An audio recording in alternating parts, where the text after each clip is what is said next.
我冇佢，我冇今日；佢冇我，佢冇今日。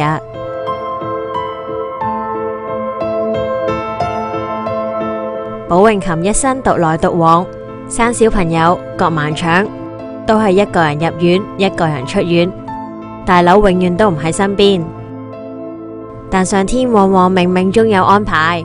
如果唔係婚姻並唔快樂要離婚，佢都唔會身體檢查發現有癌症。但係寶詠琴到離婚之後，都仲係中意人叫佢劉太。回想過往讀書嘅青蔥歲月，打拼嘅日子，寶詠琴覺得大佬以前單純，大家都欣賞大家。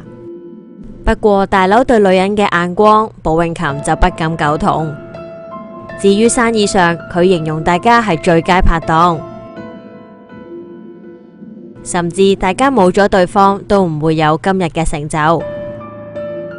不過寶詠琴覺得自己比大佬努力，值得60分，大佬只值40分。